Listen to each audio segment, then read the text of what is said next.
इसका तीसरा देखिए, जरा दूरदर्शिता। देखिए, जरा दूरदर्शिता का क्या डिफिनीशन है? इस रोग से ग्रसित व्यक्ति को न तो निकट की वस्तुएं स्पष्ट दिखाई पड़ती है और न ही दूर की वस्तुएं स्पष्ट दिखाई पड़ती है, अर्थात निकट दृष्टि दोष तथा दूर दृष्टि दोष दोनों से एक साथ ग्रसित होता है। यह रोग बुढ़ापे में होता है। देखिए, जरा दृष्टि दोष में क्या है कि इस रोग से ग्रसित व्यक्ति को न तो नजदीक की वस्तुएं स्पष्ट दिखाई पड़ती है और न ही दूर की वस्तुएं स्पष्ट दिखाई पड़ती है। यानी निकट दृष्टि दोष और दूर दृष्टि दोष दोनों से एक साथ ग्रसित हो जाती है, तो इसे ही हम लोग कहते हैं जरा दूर दृष्टिता। ठीक है, इसी को हम लोग बोलते हैं जरा दूर दृष्टिता। तो वही डिफिनेशन है कि इस रोग से ग्रसित व्यक्ति को न तो निकट की वस्तुएं स्पष्ट दिखाई पड़ती है और न ही नजदीक की वस्तुएं स्पष्ट दिखाई पड़ती है, अर्थात निकट दृष्टि दोष तथा दूर दृष्टि दोष दोनों से एक साथ ग्रसित होता है। यह रोग बुढ़ापे में होता है। ठीक है, तो ये जो है ये जरा दृष्टि दोष इसी को कहते हैं। देखिए, कारण क्या है? कारण क्या है? तो ऐसा पक्षमाभी पेशियों के कमजोर हो जाने के कारण होता है या फिर क्रिस्टलीय लेंस के कम लचीले होने के कारण होता है। देखिए, इसका कारण ये है कि जैसे आंख में जो लेंस जहां पर लगा हुआ है, जैसे ये आंख है, यहाँ पर जो ये लेंस है, तो ये लेंस का जो थोड़ा सा लचीलापन कम हो जाने के कारण या टाइट हो जाने के कारण जो है ये ज्यादा ढीला, ज्यादा मतलब बड़ा छोटा न होने के कारण ऐसा हो जाता है। ठीक है, तो उसके कारण जो यहाँ पर है पक्षमाभी मांसपेशियां, वो भी उसको नहीं बड़ा छोटा कर सकता है, ये भी टाइट हो जाता है। इसके कारण जो है ये हो जाता है। तो वही कि ऐसा पक्षमाभी पेशियों के कमजोर होने के कारण होता है या फिर क्रिस्टलीय लेंस के कम लचीले होने के कारण होता है। जो बताएं वही कम लचीला होने के कारण जो होता है ये होता है। थोड़ा टाइट हो जाना लेंस का या ज्यादा ढिल्लापन हो जाना, इसके कारण ये सब होता है। देखिए, दूसरा क्या है कि बुढ़ापे में नेत्र लेंस की समांजन क्षमता समाप्त हो जाना। बुढ़ापे में नेत्र लेंस की समांजन क्षमता समाप्त हो जाने के कारण भी जरा दूर दृष्टिता हो जाता है। ठीक है, तो ये कारण है इसका।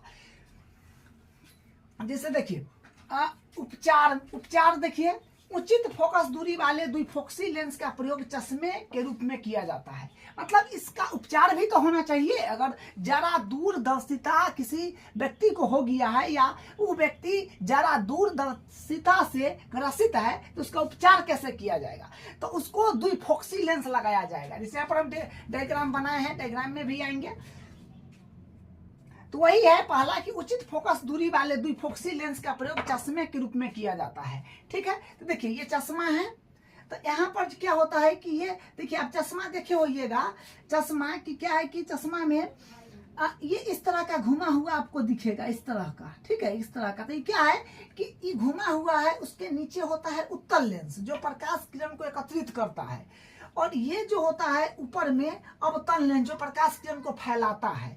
तो प्रकाश किरण को फैलाएगा तो ये क्या होगा, इसको निकट की वस्तु बुझा जाएगा, और यहाँ पर क्या है कि उत्तल लेंस प्रकाश किरण को एकत्रित करेगा तो इसको जो है दूर की वस्तु बुझा जाएगा। ठीक है, तो ये यहाँ पर जो है इसलिए लगा होता है। तो देखिए, अगर मान लीजिए कि एक ही चश्मा में अगर दोनों लेंस नहीं लगाया जाए, एक ही चश्मा में अगर अवतल और उत्तल नहीं लगाया जाए, तो फिर उसका अवतल लेंस में क्या होता है, उत्तल नजदीक का जो है दृष्टि ठीक करता है। ये अवतल लेंस में तो नजदीक निकट वाला के लिए है, तो निकट का ही उसको स्पष्ट दिखाई पड़ेगा, दूर फिर नहीं दिखाई पड़ेगा। इसलिए उत्तल और अवतल दोनों लगाया जाता है ताकि दूर और निकट दोनों उसका ठीक रहे।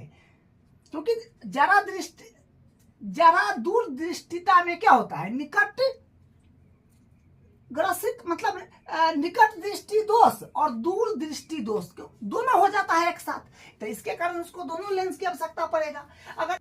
अगर एक ही लेंस देगा कोई एगो, तो फिर एक एगो जो है, एगो उसका एगो दोष खत्म खत्म होगा। अगर दूसरा लेंस देगा तो दूसरा, तो या तो दूगो दर्पण दूगो चश्मा लेना पड़ेगा या एक ही में दोनों करवाना पड़ेगा। तो जो बड़े बड़े लोग होते हैं वो दो चश्मा भी रखते हैं, अवतल वाला उत्तल वाला। दूर का देखना होता है तो वो चश्मा पहनते हैं, फिर नजदीक का देखना है तो फिर चश्मा चेंज कर लेते हैं। तो ये हुआ। तो वही कि उपचार में कि पहला कि उचित फोकस दूरी वाले द्विफोक्सी लेंस का प्रयोग चश्मे के रूप में किया जाता है। द्विफोक्सी मतलब दोनों लेंस जो है एक साथ चश्मा में लगाया जाता है, ठीक है, वही बात है। दूसरा है सामान्य द्विफोक्सी लेंस में ऊपर लेंस अवतल होता है तथा नीचे लगा लेंस उत्तल लेंस होता है। तो बताए हैं ऊपर जो है, ऊपर ये अवतल है और ये नीचे जो है ये उत्तल है, ठीक है।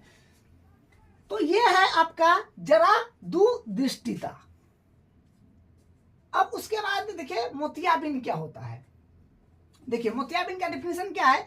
ग्रसित नेत्र के चारों तरफ एक पतली सिल्ली फैल जाती है जिसे वस्तु धुंधला और अस्पष्ट मालूम पड़ता है। इस स्थिति को मोतियाबिंद कहते हैं। मतलब आंख जहां पर है, यहाँ पर ये है पुतली, उसके चारों तरफ जो है परितरिका लेकर के पूरा एकदम जो है सिल्ली मरी मांसपेशिया जैसे तेलीय वसायुक्त पदार्थ जो है एकत्रित हो जाता है और एक मोटा परत बना लेता है, जिसके कारण वहां पर जो है किसी भी वस्तु को देखने से हम लोग किसी भी वस्तु को देखते हैं, देखने पर वो धुंधला जो है पता चलता है, ठीक है।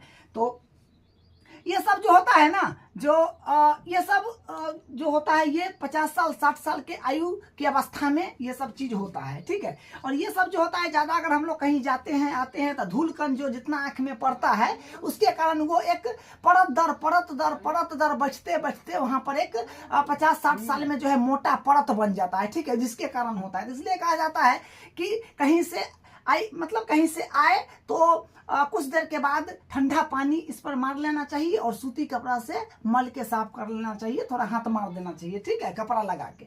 तो उससे क्या होता है कि जो गंदगी जो धूल कण पड़ा रहता है वो हट जाता है। वही नहीं करने के कारण वो मोटा हो जाता है, जिसके कारण जो आंख का जो है कुछ दोष सब उत्पन्न होने लगता है, जो बीमारी सब होता है वो होने लगता है, ठीक है। तो ये सब करना चाहिए। तो वही कि मोतियाबिंद ग्रसित नेत्र के चारों तरफ एक पतली सिल्ली फैल जाती है जिसे वस्तु धुंधला और अस्पष्ट मालूम पड़ता है। मतलब साफ साफ नहीं बुझाता है कि वो कौन है। इस स्थिति को मोतियाबिंद कहते हैं, ठीक है।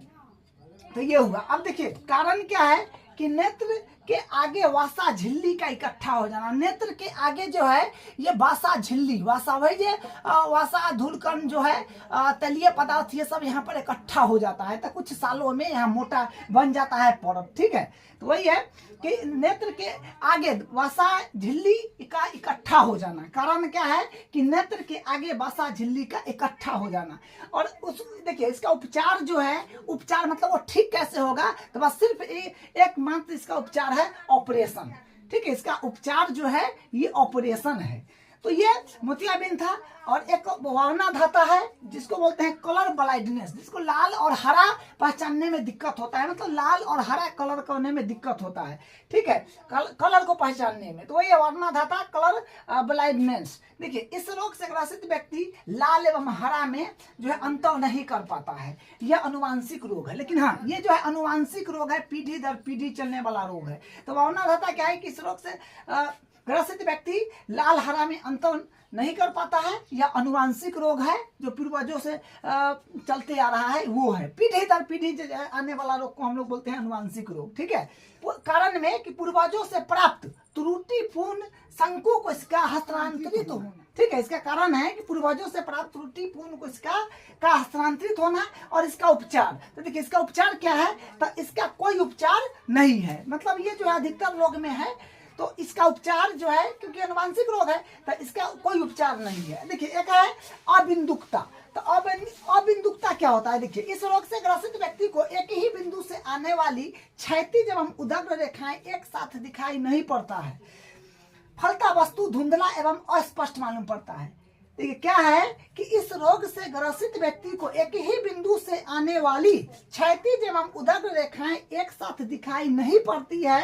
फलता वस्तु धुंधला एवं अस्पष्ट मालूम पड़ता है। मतलब एक ही इस रोग से ग्रसित व्यक्ति को एक ही बिंदु से आने वाला क्षैतिज एवं उदग्र रेखा जो है एक साथ दिखाई नहीं पड़ता है और वस्तु धुंधला एवं अस्पष्ट मालूम पड़ता है। तो ये हुआ अबिंदुकता। इसका जो है उपचार, इसका उपचार देखिए, उचित फोकस दूरी वाले बेलनाकार लेंस का प्रयोग चश्मे के रूप में किया जाता है। ठीक है, तो इसका उपचार क्या है कि उचित फोकस दूरी वाले बेलनाकार लेंस का प्रयोग चश्मे के रूप में किया जाता है। उचित फोकस दूरी वाले बेलनाकार लेंस का प्रयोग चश्मा के रूप में किया जाता है। ये डायग्राम है। अब देखिए एक और है ट्रैकोमा। ट्रैकोमा क्या होता है कि जैसे देखिए आंख लाल पियर हो जाना, थोड़ा फूल जाना, वही होता है ट्रैकोमा। तो ट्रैकोमा में क्या है कि इस रोग से ग्रसित व्यक्ति का आंख लाल एवं शुष्क हो जाता है, जिसके कारण आंख दर्द करता हो और सोने का मन करता है। अब देखिए यहाँ पर एक टॉपिक है जो है प्रिज्म से प्रकाश का अपवर्तन। तो प्रिज्म से प्रकाश का अपवर्तन थोड़ा देख लेते हैं, तो फिर इसका अगले क्लास में विस्तार से समझेंगे। देखिए प्रिज्म जो आपको ये दिख रहा होगा, त्रिभुज जैसे लग रहा होगा, ये प्रिज्म है। लेकिन ये जो है इसको अगर असल में देखिएगा तो ये आगे से और पीछे से ही त्रिभुज जैसे आपको नजर पड़ेगा। जब पास से दिखिएगा, इसको पास में जाके पास से पीछे इस तरह साइड से, तो आयताकार दिखता है। ठीक है, तो आयताकार दिखता है, इस तरह का होता है प्रिज्म। पास से और मतलब आगे से और पीछे से ये त्रिभुजाकार दिखेगा। पास से जो दिखेगा इस तरफ और इस तरफ से, तो ये आयताकार दिखेगा। तो इस यहाँ से हम इसमें क्या कर रहे हैं, प्रकाश किरण को भेज रहे हैं। तो प्रकाश अगर ये क्या है, ये तो खुला है यानी हवा है। तो हवा क्या होता है, विरल माध्यम। तो हम यहाँ से प्रकाश किरण को भेज रहे हैं। तो प्रकाश किरण यहाँ भेजे, तो यहाँ से पहले एक अभिलंब बनाइए। तो जब प्रकाश की किरण, और ये तो कांच है, तो कांच कहते हैं, हाँ कांच है, ये कांच है। ठीक है, ये जो है ये कांच है। तो यहाँ क्या होगा कि जब प्रकाश की किरण विरल माध्यम से, क्योंकि तो विरल माध्यम है और ये कांच हो गया, तो ये सघन माध्यम हो गया। तो जब प्रकाश की किरण विरल माध्यम से सघन माध्यम में जाता है और ये अभिलंब खींचा हुआ है, तो अभिलंब की ओर भागेगा। ठीक है, जब प्रकाश की किरण विरल माध्यम से सघन माध्यम में जाता है तो ये अभिलंब की ओर भागता है। और फिर यहाँ से ये यूं आया, तो यहाँ फिर एक अभिलंब खींच दिए। तो अभिलंब खींचे, तो जब सघन माध्यम से फिर विरल माध्यम की खुला में आ गया, फिर सघन माध्यम से विरल माध्यम में आएगा, तो अभिलंब से दूर भागेगा, यूं भागेगा। ठीक है, अभिलंब से दूर भागेगा। ठीक है, तो सघन माध्यम से विरल माध्यम में आता है प्रकाश की किरण, तो अभिलंब से दूर भागता है। तो बस इसका जो है अभी हल्का फुल्का बता दिए हैं। अब इसका नेक्स्ट क्लास में इसको जो है इसी के बारे में पढ़ना है। तो देखिए यहाँ पर जो है ये PQ जो है ये है अपतित किरण, और ये QR जो है ये आपका अपवर्तित किरण है, और RS जो है ये निर्गत किरण है। ये यहाँ पर S होगा। ठीक है, ये RS जो है RS, ये RS हो जाएगा, ये निर्गत किरण होता है। क्या है कि ये PQ आपका अपतित किरण, और ये QR हो गया अपवर्तित किरण, और RS हो गया निर्गत किरण। अब इसका प्रिज्म से प्रकाश का अपवर्तन अगले क्लास में इसको विस्तार से पढ़ेंगे।